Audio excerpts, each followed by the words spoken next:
ज्ञानोबरायकडं पाहिलं ना, ज्ञानोबराय आढाताची माय झाले. प्रत्येकाला सनात केलं ज्ञानोबरायने. ज्ञानराज माझी योगी यांची माऊली, ज्ञानोबराय योगी यांची सुद्धा माऊली झाले. ज्ञानोबराय वेदाची आई झाले, योग्याची आई झाले, अनाथाची आई झाले. ज्ञानोबराय सिद्धाची आई झाले. प्रत्येकाला सनात केलं, प्रत्येकाला. आणि ज्ञानोबरायनी या वारकरी संप्रदायाचा पाया रचला. प्रत्येकाला सनात केलं आणि सनात करून प्रत्येकाच्या अंतकरणातला विवेक जागा केला आणि प्रत्येकाला ज्ञान देण्याचा, उपदेश देण्याचा मार्ग माझ्या ज्ञानोबरायनी या ठिकाणी प्रत्येकाला सांगितला, ज्ञान दिलं. ज्ञानोबरायकडे पाहण्याचा प्रयत्न केला. ज्ञानोबरायला माऊली म्हणतात, आईची भूमिका का? विश्वमाऊली ज्ञानोबराय म्हणतात, पै हितापासून काढीती, हित देऊनी वाढविती, नाही श्रुती परवती माऊली जगा. आई कोणाला म्हणतात? आई या शब्दाचा जर अर्थ पाहिलं, साधू संत सुद्धा म्हणतात, लेकुराचे हित जाणे माऊलीचे चित्त. ज्ञानोबरायला आई म्हटले का? आई या शब्दाचा अर्थच असा आहे, आपल्या लेकराला काय पाहिजे हे आईला माहीत असतं. एखाद्या लेकराची तब्येत बिघडू द्या, लेकराची तब्येत बिघडू द्या, लेकराला डॉक्टरांनी सांगू द्या, बाळाला गोड खायला देऊ नका, आम्ही जी औषधी देतो ती औषधी त्याला द्या. बाळ घरी आणलं आणि घरी आणल्यानंतर आईला त्या ठिकाणी गुळ मागायला लागलं.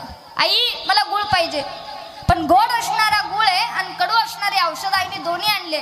मला सांगा, आई बाळाचं हित पाहिल आणि हित पाहून बाळाला कडू असणारं औषध देईल का गोड असणारं गुळ देईल? कडू असणारं औषध देईल. भलेही बाळाला कडू लागतंय, त्याला माहिती आहे गुळ गोड आहे आणि औषध कडू आहे, तरी सुद्धा आई त्याला कडू असणारं औषध देईल का? माहिती आहे, आईला माहिती आहे. बाळाला जरी वाटलं मला गुळ द्यावा, पण गुळ खाऊन बाळाची तब्येत बिघडणार आहे, हे कडू असणारं औषध देऊन बाळाची तब्येत ठणठणीत राहणार आहे, हे जे आईला कळतं ना, तिला मातृत्व दर्शनी माता म्हणतात. आणि या महाराष्ट्राच्या भूमीमध्ये खऱ्या अर्थानं मातृत्व दर्शनी वक्ते फार कमी राहिलेत. तुम्ही धर्ममंडपामध्ये बसलात, तुम्हाला काय पाहिजे ह्याच्याशी घेणं देणं नाही, पण काय देऊन तुमचं हित होणार आहे आणि तुमचा उद्धार होणार आहे हे ज्या वक्त्याला कळतं ना, त्याला मातृत्व दर्शनी वक्ता म्हणतात. विठाल विठाल. ज्ञानोबरायकडे पाहण्याचा प्रयत्न केला. माऊली म्हटले का?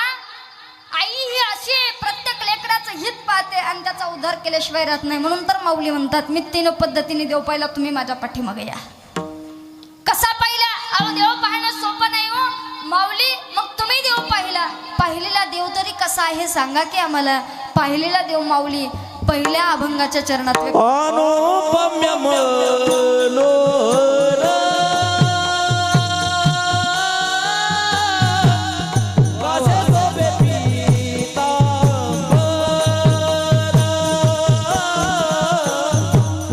अनुपम्य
ज्ञानोबराय सांगतात अनुपम्य मनोहर कासे शुभे पितांबर चरणी ब्रिदाचा तो डर देखील देव. ज्ञानोबरायला ज्यावेळेस साधकांना प्रश्न केला माऊली तुम्ही पाहिलेला देव सांगा, त्यावेळेस माऊली म्हणतात काय सांगावं बाबा, देवाचं वर्णन करू शकत नाही मी का. पहिलाच शब्द विश्वमाऊली ज्ञानोबराय म्हणतात अनुपम्य, म्हणजे संस्कृतात तो मराठी शब्द असा आहे अन अधिक उपमा बरोबर, ज्याला कधीच कुठेच कसल्याच प्रकारची उपमा देता येत नाही असा उपमेच्या पलीकडे असणारा भगवान परमात्मा अनुपम्य मी पाहिला. माऊली अनुपम्य असणारा देव तुम्ही पाहिला, हो कसा आहे काय सांगावं. कासे शोभे पितांबर चरणी ब्रिदाचा तो डर देखील देव. त्याच्याकडं पाहिलं ना, पाहिल्याबरोबर आपली दृष्टी हटूच नाही, मनाची तृप्ती होत नाही त्याच्याकडं पाहिल्यानंतर. असा असणारा भगवान परमात्मा मी पाहिलाय. अनुपम्य मनोहर, मनोहर या शब्दाचा अर्थ असा आहे त्याला पाहिल्याबरोबर आपल्या मनाला जो हरण करतो त्याचं नाव मनोहर आहे. आपल्या मनाला हरण करून घेणारा तो मनोहर मी पाहिलाय म्हणे. अहो जे मन कधीच आपलं अस्थिर नाहीये, प्रत्येक गोष्टीमध्ये प्रत्येक विषयामध्ये प्रत्येक आशयामध्ये धाव घेते, त्या मनाला तो भगवंत दिसला की त्या मनाचंच हरण करून घेतो. भागवतामध्ये एक सुंदर कथा आलेली आहे.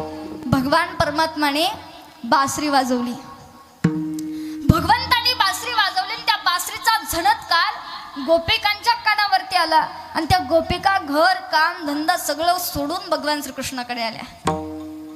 भगवंताने सगळ्या गोपिकांकडे दृष्टी टाकली, ए गोपिकांनो माझ्यापाशी बसू नका, इथून उठून जा. भगवंत नाही जाऊ शकत.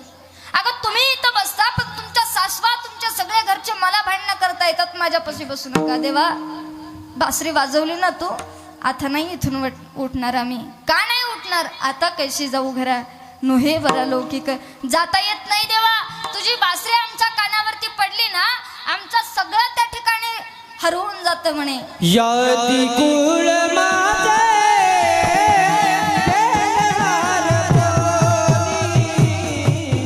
यादी कुळ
भान राहत नाही. गोपिकांनो आलात ना माझ्या समोर, बासरी वाजवण्याचा आवाज तुम्ही ऐकला, माझ्या समोर आलात, जा आणि त्या बासरीला जाऊन बोला, माझ्याशी बोलू नका.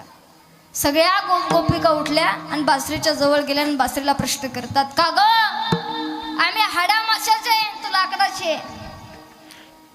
आम्ही हाडा माशाचे आहे, तू लाकडाची. तू परप्रेरणेने वाचते किमान आम्ही आमच्या स्वप्रेरणेने जगतो. काय एवढी भाग्यवान आहे ग तू की तो जगाचा मालक चालायला लागला की नवऱ्याला खवतो, जेवायला बसला की मांडीवरती ठेवतो, झोपताना त्या ठिकाणी उशाला ठेवतो. किती भाग्यवान आहेस.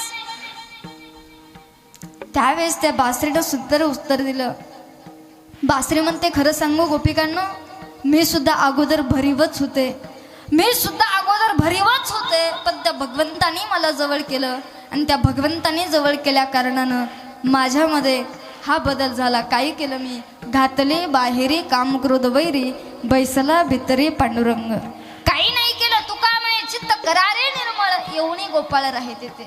का नाही येणार? येईल ना तू, पण तुमचं चित्त तेवढं निर्मळ करा, तो आल्याशिवाय राहणार नाही. विठाल विठाल.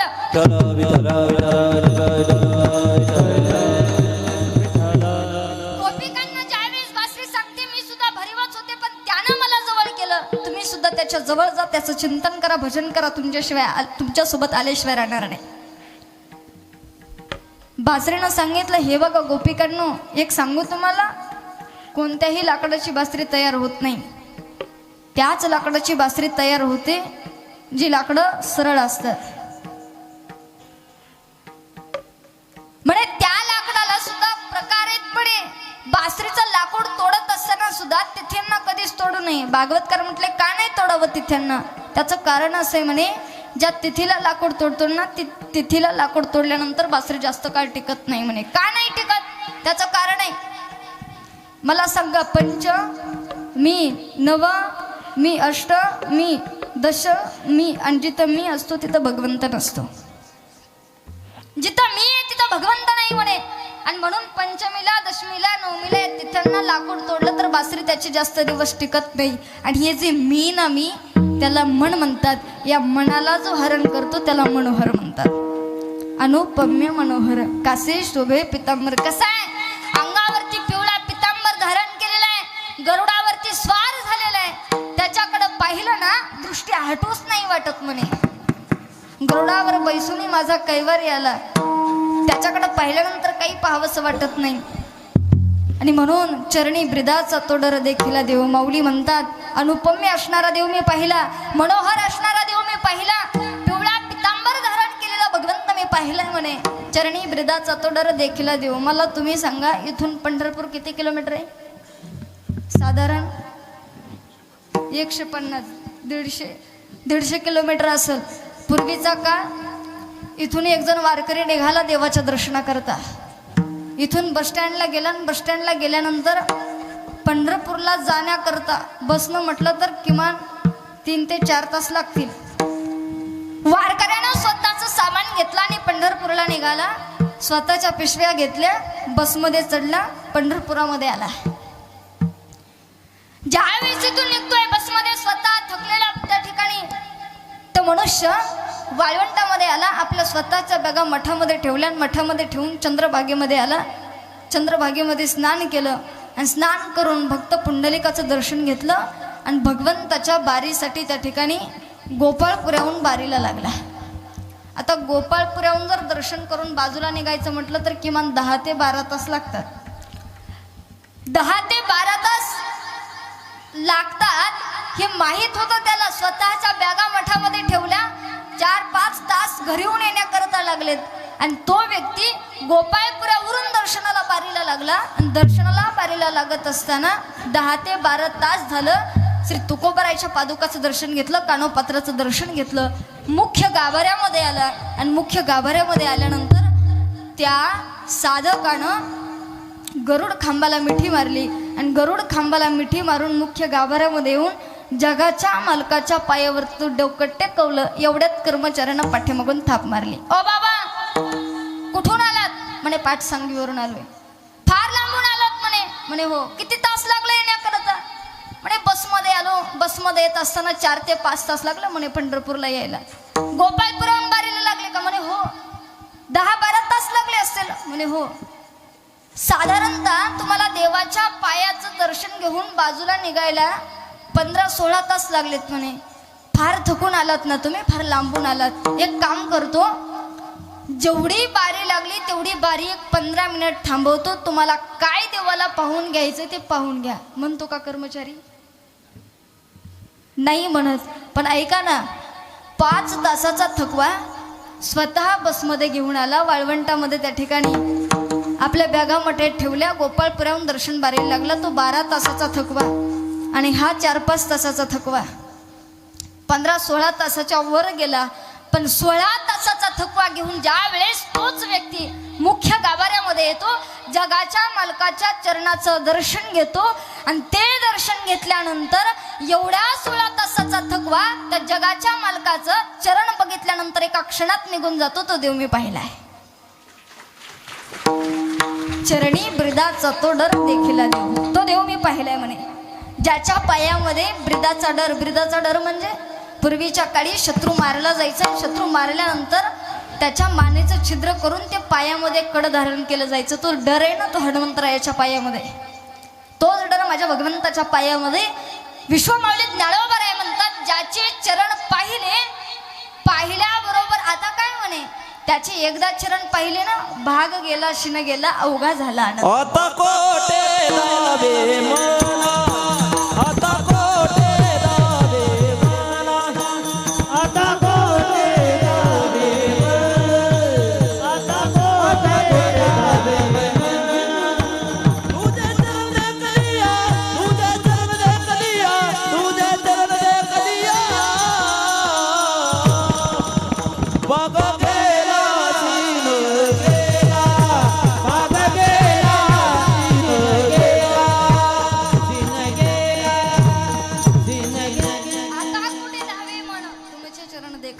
भाग गेला शिन गेला. देवा, एकदा तुमचे चरण आमच्या दृष्टीला पडले, सगळं गेले. चरणात फार ताकद आहे. तरु तनु मनु जीवे चरणासे लागावे, अगरवता करावे दास्य सगळं. चरण पाहिले, भाग गेला शिन गेला म्हणे, काही नाही उरलं. विश्वमाऊली ज्ञानोबराय म्हटले, ज्याच्या पायामध्ये ब्रिदाचे डर आहेत ते चरण आम्ही पाहिले. अनुपम्य असणारा देव आम्ही पाहिला. माऊली, अनुपम्य असणारा देव तुम्ही पाहिला, पण तोच देव पाहण्यासाठी अन्य मार्गाने जर आम्ही गेलो तर, अन्य मार्गाने म्हणजे नाही माऊली, तुम्ही ज्या वाटेनं गेलात त्या वाटेनं जर आम्ही जाण्याचा प्रयत्न केला तर, म्हणजे काय म्हणायचं नाही, तुम्ही ज्या योगाच्या मार्गाने गेलात त्या योगाच्या मार्गाने आम्ही गेलो तर देव भेटणार नाही का? योगाच्या मार्गाने तुम्ही कसा देव पाहिला आणि पाहिलेला देव आम्हाला सांगा. अभंगाचं दुसरं.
तुम्ही ज्या योगाच्या मार्गाने देव पाहिला ना, कारण योग तर फार कठीण आहे म्हणे. माऊली म्हणतात कठीणच आहे योग, योगाच्या मार्गाने जाऊच नाही म्हणे. योग एवढा कठीण आहे, एवढा कठीण आहे. सगळ्यात अवघड जर काय असेल तर योग नाही म्हटलं तर तो सोपाही आहे.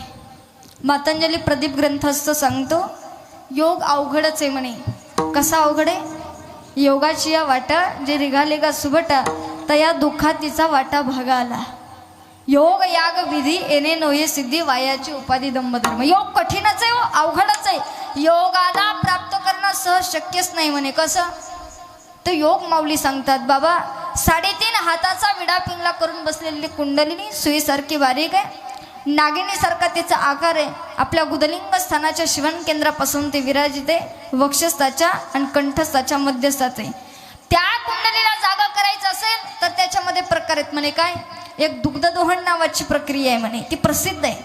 दुग्धदोहन म्हणजे शेतकरी हातामध्ये बकेट घेतो, चरबी घेतो, गाईच्या गोठ्यात जातो, गाईच्या स्तनामध्ये पाणी फेकतो कासेत आणि दूध काढायला सुरुवात करतो. साधारण गाईचं दूध काढत असताना किती बोटाचा वापर केला जातो? 2 बोटाचा. आपल्याला हात किती? 2. बरोबर आहे? 2च आहेत का?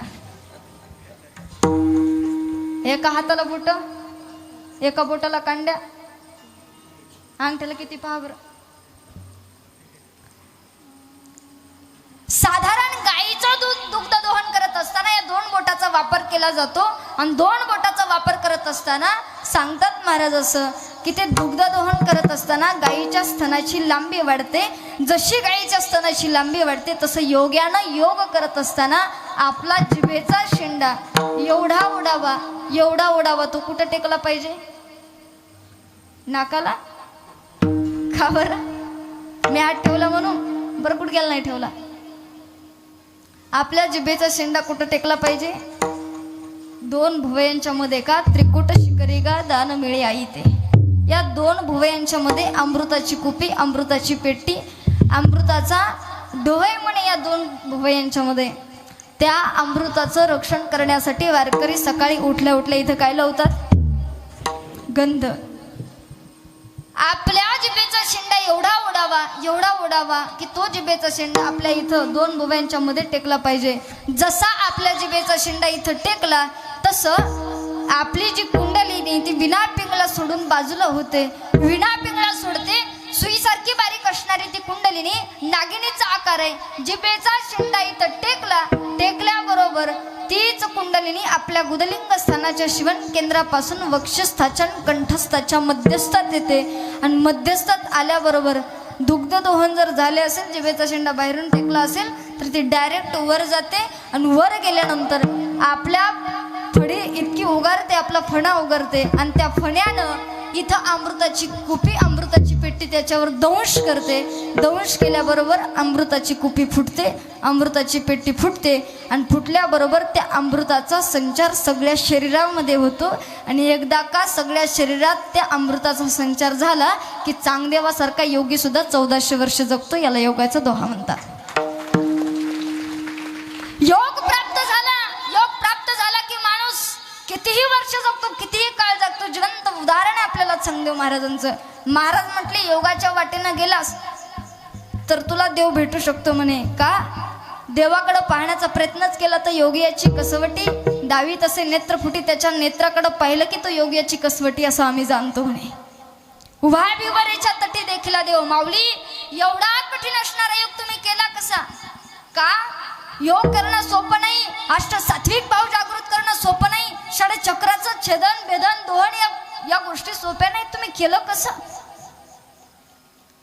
आपण माऊलींकडे पाहण्याचा प्रयत्न केला तर माऊली अवतार पांडुरंग नावं ठेवले. ज्ञानी स्वतः जगाचा मालक त्या ठिकाणी अवतीर्ण झालेला साधकांना कोण सांगणार? पण माऊली योगाच्या मार्गाने आम्ही जाण्याचा प्रयत्न केला, आम्हाला तो भगवंत प्राप्त होऊ शकतो का?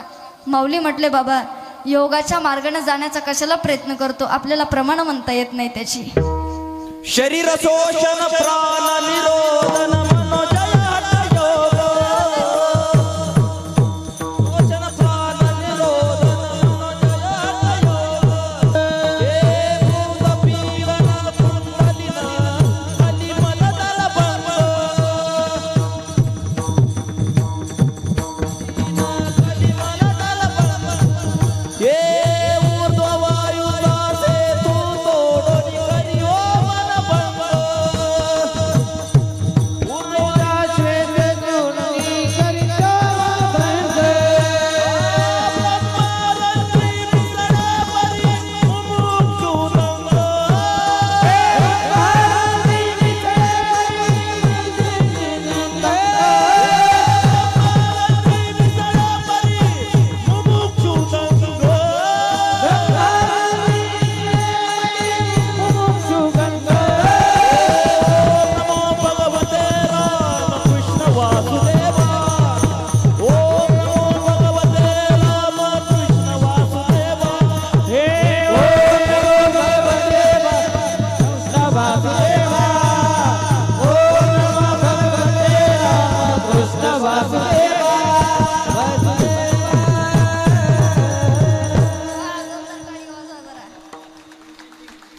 शरीर शोषणम प्राण निरोधनम मनजाय हटय योग गुद पिंड कुंडलिनी कलमल दलभंग. काय सांगावं, योग एवढा कठीण आहे म्हणे.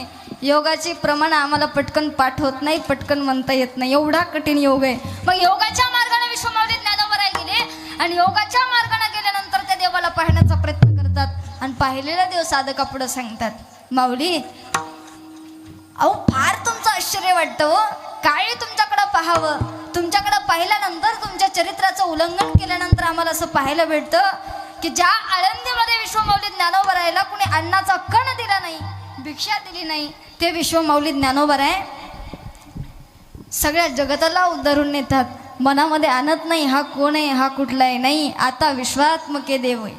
येणे वागे येत नाही तो शावे, तो शोणी मज द्यावे पसायदान. बाबा या जगताचं कल्याण व्हावं याकरता ज्ञानोबरायांनी निर्मिती केली ती पसायदानाची. तुमच्या माझ्या प्रत्येकाकरता ज्ञानोबरायांनी हरिपाठ दिला. त्या हरिपाठाचा एक एक एक एक अक्षराचा अभ्यास जर आपण केला ना तर ज्ञानोबरायाची प्रचिती आपल्याला आल्याशिवाय राहणार नाही. विढाला विढाला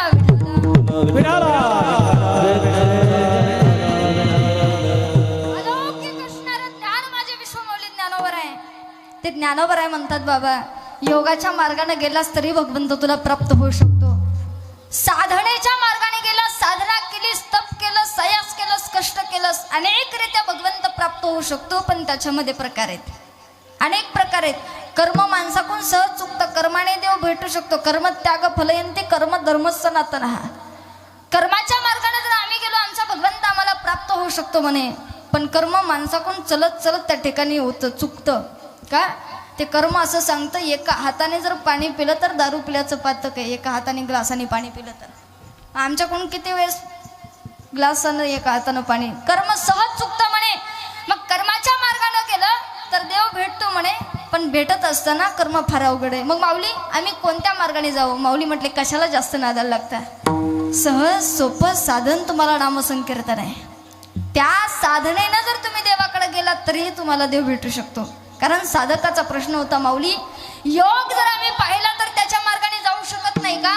2 तास आम्हाला कीर्तन ऐकायचं म्हटलं तर आम्ही या मांडीहून त्या मांडी होतो, मग योग कधी करणार. योगाच्या मार्गाने जाऊ शकत नाही. माऊलींकडे पाहण्याचा प्रयत्न केला, आज उगाच संजीवन समाधी नाही का, योग याची कसवटी आहे. ज्ञानोबराय योगाच्या मार्गाने आम्ही जाऊ शकत नाही, आम्हाला सोपं साधन सांगा. ज्ञानोबरायांनी निर्मिती केली ती हरिपाठाची. हरिमुखे म्हणा, हरिमुखे म्हणा, पुण्याची गणना कोण करे. नका जाऊ त्या संग वय या मार्गाला, पण ऐका ना, देवाच्या नामात एवढी ताकद आहे ना, तो भगवंत तुमच्या जवळ आल्याशिवाय राहणार नाही. प्राप्ती होईल त्याची नामचिंतन केल्यानंतर. विश्वमाऊली ज्ञानोबरायांनी सांगितले ना, नामसंकीर्तन साधन पै सोपे जळतील पापे जन्मांतरीचे. तुकोबराय सुद्धा म्हणतात, नामासारखं साधन दुसरं कोणी नाही. या जरी मार्गाने गेलात देवाची प्राप्ती निश्चित आहे. योगाच्या मार्गाने गेलात देवाची प्राप्ती निश्चित आहे. वेगवेगळे मार्ग सांगितले, पण ज्ञानोबराय म्हणतात इथं आल्यानंतर साधकानं वर्णन केलं.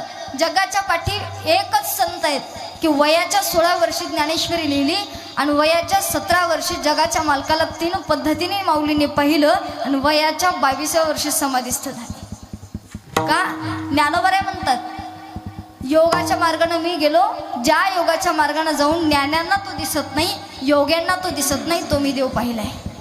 का योग दुर्लभ आहे, योग्यांना सुद्धा तो भगवान परमात्मा दुर्लभ आहे. माऊली म्हणतात तो देव मी पाहिलाय.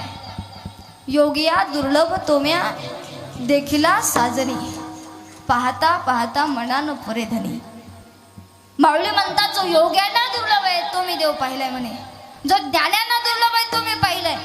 पुढं ज्ञानोबरायची धमकी पहा ना किती मोठी. ज्ञानोबराय म्हणतात जो देव ज्ञानांना दिसत नाही, जो देव साधकाला दिसू शकत नाही, तो मी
मोठी. ज्ञानोबराय म्हणतात देखिला देखिला काय माये.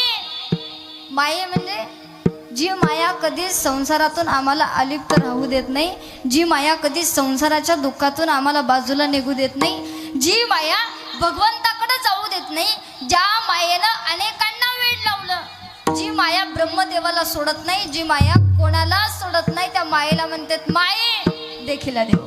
तो देव मी पाहिलाय, त्या देवाला पाहण्याचा प्रयत्न मी केलाय. जी माया कुणालाच देवापर्यंत जाऊ शकत नाही, तिला म्हणतात काय पाहतेस, पाहिलं म्हणे मी देव.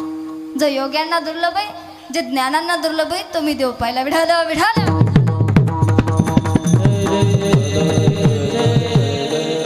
ज्ञानोबरायकडे पाहण्याचा प्रयत्न केला तर ज्ञानोबराय म्हणतात योगी याची कसवटी दावी तसे नेत्रफुटी. तो देव मी पाहिलाय कसा, ज्याच्या नेत्राकडे पाहिल्यानंतर तो योग्याची कसवटी असं दिसून येतं ना, तो मी देव पाहिलाय.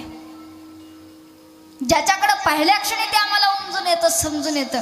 बघ ज्ञानोबराय तुम्ही पाहिला तीन पद्धतीने, पण आम्ही मानव देह धारण करून या ठिकाणी जन्माला आलो, पण आतापर्यंत आम्हाला असं कधीच आमच्या मनामध्ये विचार आला नाही की खऱ्या अर्थाने या जन्मात देवाला भेटावंच लागतं म्हणून.